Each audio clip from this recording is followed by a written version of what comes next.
Hello friends, welcome to the channel. ये video specially dedicated है new aspirants के लिए जो अपनी यूपीएससी साइकिल में बस एंट्री ले ही रहे हैं और साथ ही साथ उनके लिए जो अब आंसर राइटिंग प्रैक्टिस की तरफ शिफ्ट हो रहे हैं। So it's going to help you both the category of the students.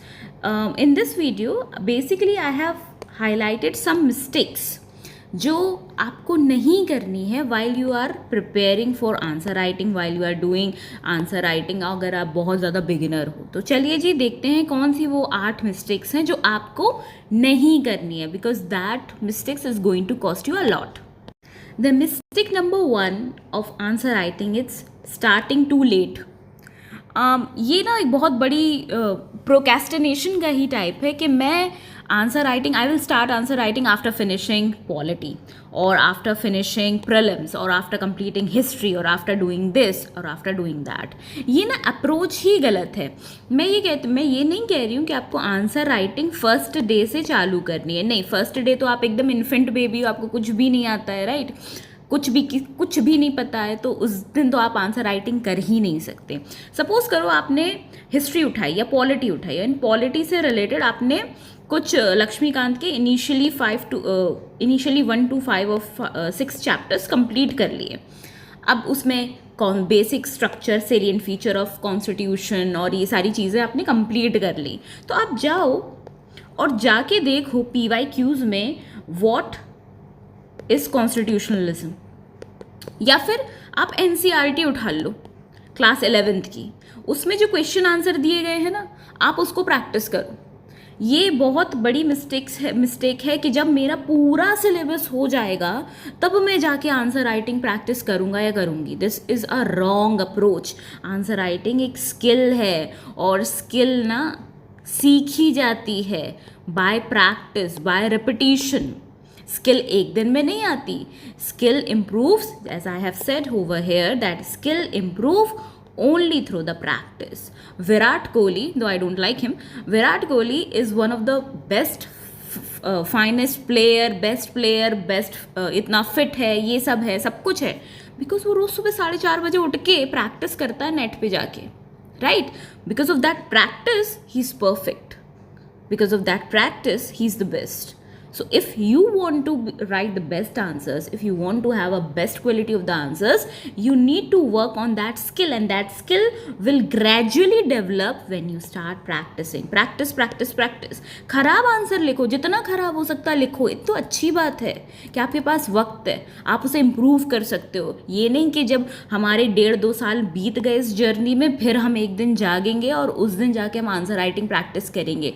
नहीं, ये एक रॉन्ग अप्रोच है। आपको आंसर राइटिंग, सपोज करो आज से आपका जैसे टुडे इज 21 ऑफ जून और आज से आपने किसी कोचिंग में एनरोल किया, एंड आई मस्ट से कोई भी कोचिंग में आपने कुछ 30 से 40 दिन में कोई एक टॉपिक या कोई एक सब्जेक्ट कुछ भी कंप्लीट हुआ, जैसे ज्योग्राफी कंप्लीट हो गई, इंडियन ज्योग्राफी कंप्लीट हो गई, या ह्यूमन इकोनॉमिक ज्योग्राफी हो गई, किसी भी कोई भी टॉपिक हो गया, आप जाओ PYQs देखो या NCERT उठाओ, NCERT के क्वेश्चंस देखो और उसे कितनी भी खराब लैंग्वेज में आप लिखने की प्रैक्टिस करो, ठीक है? चलिए जी नेक्स्ट पे चलते हैं। अब इसी के साथ साथ आता है fear of writing the wrong answers. किस बात का फियर है? गलत आंसर लिखने का। देखो ये जो है ना गलत आंसर, आप पहला गलत लिखोगे, दूसरा गलत लिखोगे, 10 तक गलत लिखते जाओगे। एक दिन तो आएगा जब आपको समझ आएगा कि आपकी मिस्टेक्स क्या है। एक दिन तो आएगा जब आपको समझ आएगा कि यार नहीं, इसका इंट्रो बॉडी कंक्लूजन ऐसा होना चाहिए था। किसी दिन तो आप प्रो बनोगे, राइट? ऐसा तो नहीं है जब आप पैदा हुए थे तो तुरंत आप दौड़ने लग गए थे। आपने पहले बैठना सीखा था, बैठने के बाद आपने क्रॉलिंग सीखी थी, क्रॉलिंग के बाद आपने बेबी स्टेप लेना सीखे थे और उसके बाद you started like running, right? So एक दिन में मैं सब कुछ कर लूँगा, एक दिन में मैं सारा खाना खा जाऊँगा, या एक दिन में मैं बस जिम चला जाऊँगा, पूरा एक्सरसाइज एक दिन में कर दूँगा और मैं पतली और स्लिम हो जाऊँगी, तो ऐसा नहीं होता है, राइट? आपको इसको प्रैक्टिस में लाना होता है। See I remember I was talking to someone and मैंने उसको ना अपने 3 गोल्डन रूल्स बताए थे। 1 is discipline, Discipline does not means punctuality. Discipline means mental discipline. Mental discipline मतलब मैं बैठूंगा और मैं ये चीज़ काम करके रहूँगी, ये काम करके रहूँगा, ठीक है. डिसिप्लिन उसको कहते हैं. दूसरा इज कंसिस्टेंसी. कंसिस्टेंसी कभी नहीं छोड़नी है. कंसिस्टेंसी का ही मतलब प्रैक्टिस हो है मेरे लिए. प्रैक्टिस विथ कंसिस्टेंसी के साथ कि डेली करना ही करना है. ये ब्रेक्स नहीं आने चाहिए, राइट, कि अभी 10 दिन कर लिए और फिर 20 दिन का ब्रेक आ गया. नहीं, consistency is the key. And the last is you have to persist till the end till you become pro into that. And these 3 golden rules I apply in each and every sphere of my life. So I will suggest you guys, those who are watching to this video, please ये 3 rule apply करो. Fear आएगा, किसको नहीं आता fear. जब आप कोई भी नया काम स्टार्ट करने की कोशिश करते हो, कुछ भी करने की कोशिश करते हो, आपको फियर सबसे बड़ा एक इमोशन है जिससे इंसान एसोसिएट कर सकता है और जो सबको आता है. फियर किस चीज़ का? गंदा आंसर लिखने का, एवरेज आंसर लिखने का. कोई बात नहीं, प्रैक्टिस करोगे वो फियर जाएगा, वो चीज़ हटेगी. प्लीज़ इस फियर, या तो ये फियर आपको कंट्रोल करेगा या आप इस फियर के ऊपर आके अपने आप को तसल्ली दोगे. ठीक है, 1 गलत हुआ, 2 गलत हुआ, 3 गलत हुआ, 4 गलत हुआ, 10वां क्वेश्चन तो सही होएगा, कुछ तो सही होएगा, कुछ तो सीखूंगा. और जो सीखोगे ना वो आप इम्प्लीमेंट करते जाओगे. ये जो गलत से आप लोग जो घबराते हो ना कि ये गलत हो गया, वो गलत हो गया, अरे उसको ग्रहण करो ताकि अब आप नेक्स्ट जो भी क्वेश्चन प्रैक्टिस करो, कोई भी MCQ लगाओ, उसमें वो चीज़ रिपीट ना करो. अंडरस्टूड. जैसे मैंने जो लास्ट कॉपी जो इवैल्यूएट की थी, जिसका मैंने वीडियो भी बनाया था, अगर जिनने वो वीडियो नहीं देखी मैं कमेंट सेक्शन में लिंक डाल दूंगी, जाके देखना. उस पर्सन ने ना उसे इतना पॉजिटिवली लिया, इतना ख़राब आंसर लिखने के बाद भी ही वॉज सो पॉजिटिव कि okay I am going to improve in this and this spheres. Guys, if you are new to the channel please go and watch that video. ठीक है, चलिए जी. 3rd पे writing. हाँ, ये important है. अब question की डिमांड क्या है, पूछा क्या गया है और आप लिख क्या रहे हो. जैसे लास्ट वीडियो, आप please guys please do that video. उसमें पूछा गया था Iltutmish got was a legitimate ruler of Delhi सल्तनत. तो वो उस क्वेश्चन में वो लेजिटिमेसी का बात थी कि लेजिटिमेसी कैसे आई इल्तुतमिश के पास to be the first ruler of Delhi सल्तनत और whatever be the question. तो वो लेजिटिमेसी कहाँ से आई थी? बिकॉज ही गॉट मंसूर फ्रॉम खलीफा, कि खलीफा ने एक्नॉलेज किया कि ठीक है तुम जाके मेरे बिहाफ पे वहाँ पे रूल कर रहे हो. तो that is the legitimacy from the leader of Islamic world, right. अब उनके उस आंसर में वो पॉइंट जो सबसे इम्पॉर्टेंट पॉइंट था, यही वाला लेजिटिमेसी का, वो तो मेंशन ही नहीं था. How can you ignore this? और ये जो है ना, writing without understanding the question, ये बहुत इंपॉर्टेंट है. पूछा है कुछ और, आप बता रहे हो कुछ और, टॉपिक क्या है, डायरेक्टिव वर्ड्स क्या है, क्या पूछा गया है, तो ये तो हैम्पर करेगा ना. हाँ, इनिशियली आपको नहीं समझ में आएगा कि कीवर्ड्स क्या है क्वेश्चन के, डायरेक्टिव वर्ड्स क्या है, डिस्कस में क्या डिफरेंस है, क्रिटिकल एनालिसिस में क्या डिफरेंस है, कंपैरेटिव स्टडीज़ कब करनी है, क्या कैसे करना है, वो धीरे धीरे प्रैक्टिस के साथ आ जाएगी, राइट. सो प्लीज़ ये बहुत इंपॉर्टेंट है that correct understanding of the question is the foundation of a good answer. Suppose अगर सरकार कुछ पूछ रही है रिलेटेड टू वुमेन एम्पावरमेंट और वुमेन से रिलेटेड, तो उसमें आप कुछ भी जब भी उस आंसर को लिखो, उस आंसर के में जो पॉइंटर्स डालो, तो you should include the initiative जो गवर्नमेंट ने लिए हैं. कुछ स्टैटिक्स उसमें डालो, नेशनल हेल्थ फैमिली सर्वे का कुछ डेटा उसमें डालो. आपको ना ये जो एनरिचमेंट जो करना है ना, वो भी सीखो कैसे करते हैं करंट अफेयर्स के साथ. ठीक है, और क्वेश्चन को ना बार बार रीड करो. अभी आप लोग को पेपर अभी थोड़ी देना है, नेक्स्ट ईयर देना है. सो यू हैव रफली अराउंड 360 डेज समवेयर. ठीक है, 360+ डेज हैं आपके पास. तो आपको इस ड्यूरेशन में आपको एक better understanding of the question कैसे होता है, क्वेश्चन को समझा कैसे जाता है, क्वेश्चन को तोड़ तोड़ के पढ़ो. समझ में आ रहा? अगर उसको हिंदी इंग्लिश में पूरा समझ में नहीं आ रहा, तो go and read his in Hindi translation. And one more thing, I think I haven't included that, work on your vocabulary and work on your grammar. सी ये इम्पॉर्टेंट है, वोकैबुलरी एंड ग्रामर, आपकी इंग्लिश स्पेलिंग मिस्टेक्स नहीं होनी चाहिए, please इस पे भी focus करो। और ये कैसे डेवलप होएगा? By keep practicing and reading the newspaper और आई विल से रीड ही करो तो ज़्यादा बेहतर है। थोड़ा बहुत ही रीड करो। कुछ ज़्यादा इंटरेस्ट नहीं आता है अगर मेरी तरह हो तो पेज 3 का न्यूज़पेपर पढ़ लो, लेकिन पढ़ लो ताकि आपको लैंग्वेज पे कमांड आए, ठीक है। भले ही वो 10th क्लास का सब बोलते हैं कि 10th क्लास लेवल का CSAT, 10th क्लास लेवल की general studies, 10th class level का कितना क्या होता है सबको पता है। सो अपना स्टेटस, अपना स्टैंडर्ड भी बढ़ाओ। Coming to the next point, that is writing very long introduction. मैंने उस वीडियो में, जिस वीडियो की मैं बात कर रही थी, मैंने उसमें बताया था कि अगर आपका क्वेश्चन 10 मार्कर का है, इंट्रो बॉडी कंक्लूजन, आपका बॉडी होना चाहिए 100 से 110 वर्ड्स का, और आपका intro max to max 20 words का जाना चाहिए, मैक्स टू मैक्स 20 से 25 वर्ड्स का। ये 20 से 25 वर्ड्स आपके 2.5 लाइन में ख़त्म हो जाने चाहिए। समझ में आ रहा? इंट्रो में, और इंट्रो स्पेसिफिक होना चाहिए क्वेश्चन में क्या पूछा गया है। अब उस क्वेश्चन में पूछा गया था इल्तुतमिश से रिलेटेड और वो पूरा ऐबक की कहानी लिख रहे थे, तो वो तो गलत है ना, वो नहीं कर सकते आप। आपका इंट्रो इम्पैक्टफुल होना चाहिए, टू द पॉइंट होना चाहिए। And the best thing about how to start the introduction, you can start an introduction from an static fact. Static fact से स्टार्ट कर लो, नहीं है कुछ करंट ओरिएंटेड आपके पास इंफॉर्मेशन, आप उससे स्टार्ट कर लो, कोई कोट से स्टार्ट कर लो, किसी चीज़ से भी स्टार्ट कर लो, लेकिन आपका जो इंट्रोडक्शन है बेसिकली बहुत इम्पैक्टफुल होना चाहिए, टू द पॉइंट होना चाहिए। आपको वर्ड्स वेस्टेज पे ध्यान देना चाहिए। मैंने उस वीडियो में पूरा अच्छे से डिस्कस किया था, दैट इज़ और ये फालतू के जो छोटे छोटे वर्ड्स होते हैं ना, इन पे वर्ड्स वेस्टेज को आपको मिनिमाइज करना है। एंड मैक्सिमम 25 to 30 वर्ड्स में आपको कंक्लूजन लिखना चाहिए, and conclusion is also need to be very very very very very impactful. So guys, work on that. Structure ignore करना, अब पता है स्ट्रक्चर इग्नोर करने में प्रॉब्लम क्या आती है, मैं आपको बताती हूँ क्यों लोगों का स्ट्रक्चर नहीं डेवलप हो पाता। हम कुछ नोट्स बना रहे हैं, सपोज करो food processing industry in India, problems associated with food processing industry in India. अब आपने सब पढ़ लिया कि क्या स्टोरेज की प्रॉब्लम है, सप्लाई चेन की दिक्कत है, ये दिक्कत है, वो दिक्कत है, हर चीज़ कर ली, ठीक है, आपके पास पूरा भर भर के इन्फॉर्मेशन आ गया। अब जब आप उसका 1 पेजर नोट्स बनाने जाओगे, सपोज करो फूड प्रोसेसिंग इंडस्ट्री की प्रॉब्लम्स, तो इस 1 पेजर नोट्स में आप इसका जो नोट्स होना चाहिए, एक पेज में आपका इंट्रो आना चाहिए, बॉडी आना चाहिए, कंक्लूजन आना चाहिए।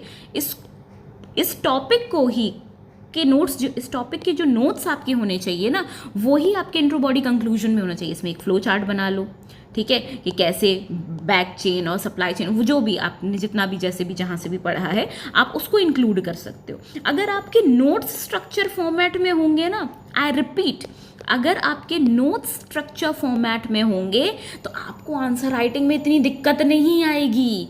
Listen to this very carefully, if your notes are in the structure format, IBC format में नोट्स ही बना के रखे हैं, उसमें कोई एक मैप, उसमें कोई एक फ्लो चार्ट, कुछ भी बना के रखा है, जस्ट जब भी आपने उसी से रिलेटेड कोई भी क्वेश्चन देखा, यू रिमेंबर कि यार मेरे पास इसके नोट्स तैयार है, I have this notes prepared, तो आपको ज़्यादा एफर्ट्स लगाने की ज़रूरत नहीं होगी। आपको तुरंत वहाँ पे, मतलब I am sorry for this word, उल्टी कर देनी है, ठीक है, वहाँ पे आपको तुरंत जो भी आपने प्रिपेयर किया आपको वहाँ पे डाल देना है। समझ आ गया? मैं बहुत क्रूड लैंग्वेज में बात करती हूँ, बिकॉज आई बिलीव कि जितना ज़्यादा सिंपल लैंग्वेज में कोई चीज़ समझा सको उतनी जल्दी वो समझ आ जाती है, rather than making things complicated and tough, right.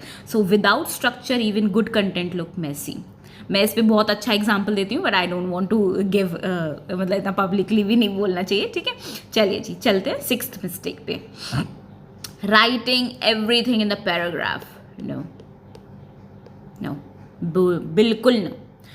Bullet points में लिखो, हेडिंग लिख लो, हेडिंग के अंदर सब हेडिंग दे दो, सब हेडिंग के अंदर एक पॉइंटर डाल दो, या फ्लो चार्ट्स बना दो। प्रेजेंटेशन मैटर्स इन मेंस, बहुत इंपॉर्टेंट है, प्रेजेंटेशन बहुत इंपॉर्टेंट है मेंस में। क्यों इंपॉर्टेंट मैं बताती हूँ। मैं एग्जामिनर हूँ, मेरे पास 10 से 15 कॉपी सपोज करो आ रही हैं, 100 कॉपी मान लेते, 100 कॉपी आ रही है मेरे पास, ठीक है, चेक होने के लिए 13,000 बच्चों ने क्वालिफाई किया है और मेरे पास 100 कॉपीज़ आ रही हैं। अब मैं पढ़ पढ़ के बोर हो जाऊंगी ना यार, ये कौन इतना बड़ा पैराग्राफ रीड करेगा। मुझे कहीं पर भी ज़रा से भी ग्रामेटिकल मिस्टेक हो गई, मेरा मूड ख़राब हुआ, कुछ भी हुआ, मैं उठा के ज़ीरो दे दूंगी वहाँ पे। Your copy should be neat, clean and its presentation should be very good. बहुत अच्छे से लिखना चाहिए, बहुत अच्छी प्रेजेंटेशन होना चाहिए, बहुत साफ तरीके से होना चाहिए।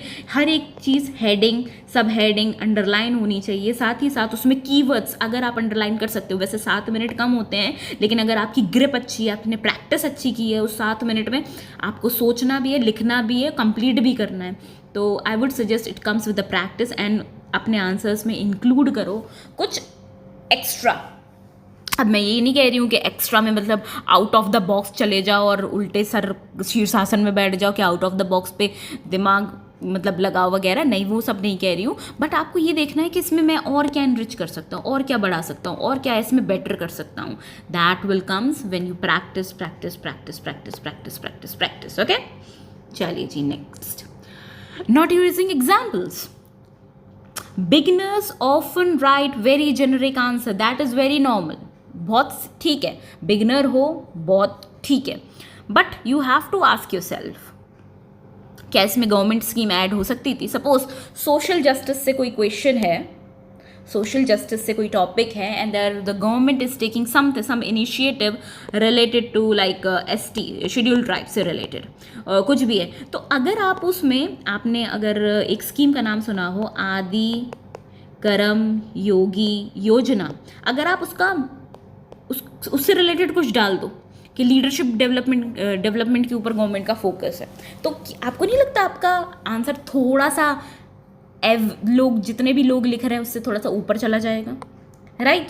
अगर आपसे कुछ भी किसी ने पूछा है रिलेटेड टू एनीथिंग, आप अगर उसमें कोई कॉन्स्टिट्यूशन का आर्टिकल मेंशन कर दो, anything, and to be very honest, पता नहीं क्यों ये एक मिसकंसेप्शन लोगों ने फैला के रखा है कि हिस्ट्री के फैक्ट्स याद करना ज़रूरी नहीं है, कॉन्स्टिट्यूशन के आर्टिकल्स याद करना ज़रूरी नहीं है, कौन सी रिवर कहाँ से पास हो रही है, ये स्टैटिक आपको हेल्प करेगा वैल्यू एडिशन में। स्टैटिक के जो पॉइंट्स होते हैं ना, वो आपका वैल्यू एडिशन में हेल्प करते हैं, ठीक है। सुप्रीम कोर्ट के जजमेंट्स हो गए, कोई आर्टिकल आ गया, कुछ न्यूज़पेपर में जैसे एग्जाम्पल आ गया, जैसे अभी आप लोगों ने एथिक्स अगर पढ़ा होगा तो आपने एक नोटिस किया होगा, अभी तमिलनाडु में ना पुलिस की प्रेस कॉन्फ्रेंस थी एंड वुमेन पुलिस ऑफिसर्स बैठे थे, and that press conference was related to I think minor का रेप हुआ था, something like that, I saw it on the Instagram. And वो वुमेन पुलिस ऑफिशियल्स ना before the press conference they were laughing, बहुत chilling mood था कि हाँ, तो भाई एक्टिंग नहीं करनी है, ये एम्पैथी, सिम्पैथी, इमोशनल इंटेलिजेंस, ये सब उसमें जब जब भी आप इनके आंसर्स लिखो ना, तब आप ये कंटेक्स्ट लिख सकते हो, समझ रहे हो? सो ये सारी चीज़ें आपको वैल्यू एडिशन से आएंगी। आपको ये देखते रहना है, अवेयर रहना है कि मेरे सराउंडिंग में क्या चल रहा है, क्या चीज़ ऐसी हो रही है जो मैं इंक्लूड कर सकता हूँ अपने आंसर में। That comes with the awareness, ठीक है। सोशल मीडिया का यूज़ करो, पता नहीं कौन लोग होते हैं जो कहते हैं कि मैंने 6 साल और 10 साल और 5 साल और 2 साल बिल्कुल फ़ोन नहीं उठाया, ये नहीं उठाया। अपना फ़ोन उठाओ, इंस्टाग्राम देखो, सोशल मीडिया भी देखो, और उस पर जो एग्जाम्पल्स मिले ना उसको अपने आंसर में इंक्लूड करो, ठीक है। चलिए जी नेक्स्ट पे चलते हैं। Not reviewing your answer. अब आंसर लिखना ही ज़रूरी नहीं है, आंसर लिखा उसको चेक भी तो कराना है, रिव्यू भी तो करना है। आप पीयर ग्रुप में करवा सकते हो अपना रिव्यू आपके दोस्त लोग से के साथ। काफ़ी ऐसे टॉपर्स मैंने देखे हैं जिनका इंटरव्यू देखा है, जो एक दूसरे के आंसर्स को रिव्यू करते थे, राइट। आप किसी अच्छे मेंटर के पास जा सकते हो, मेंटरशिप प्रोग्राम होते हैं, काफ़ी लोगों के अच्छे लोग हैं जिन्होंने पता नहीं न जाने कितनी बार 10-12 बार मेंस लिखा है, आप उनके पास भी जा सकते हो, राइट, मेंटरशिप के लिए, उनसे भी रिव्यू करा सकते हो। अगर आपके टीचर्स आपको, luckily if you have a very nice teachers, बहुत अच्छे टीचर्स हैं जो आपका आंसर रिव्यू, अनफॉर्चुनेटली बहुत ही शायद ऐसा एक आदि कोई पर्सन मिल जाएगा जो आपका आंसर रिव्यू कर दे, तो बहुत अच्छी चीज़ है। वरना आप अपने से भी रिव्यू कर जा सकते हो, वरना ChatGPT पे डाल दो, जेमिनी पे डाल दो, वो भी आपका आंसर रिव्यू कर सकते हैं। या फिर अगर आपको लगे तो आप मेरे टेलीग्राम चैनल पे डाल दो, मैं रिव्यू करके, लेकिन मैं रिव्यू वीडियो में करूँगी, ठीक है। मैं ऐसे, मुझे इतना ज़्यादा टाइपिंग वाइपिंग में दिक्कत होता है, तो मैं रिव्यू अपनी वीडियो में बता के कर सकती हूँ, अगर आपको लगे तो, ठीक है। देन एक छोटू सा रिमाइंडर, मैंने आपको 3 प्रिंसिपल्स बताए, discipline, consistency, practice and the persistence till the day you have it, till the day you are selected, till the day you have to selected. अभी ना मैंने जस्ट सुबह इंस्टाग्राम खोला and I think Bihar public service commission का result आया है। So one of my college friend who's preparing from like 2018 and 2019, she got selected into the supply inspector में उसका सिलेक्शन हो गया है। So I'm really proud of her because repeated failures in the UPSC and then shifting to the state PCS, now finally she's out from that cycle. So it comes because she was consistent. हाँ ठीक है, UPSC में नहीं हुआ, I understand, but ठीक है जो भी है, but I'm really happy for her.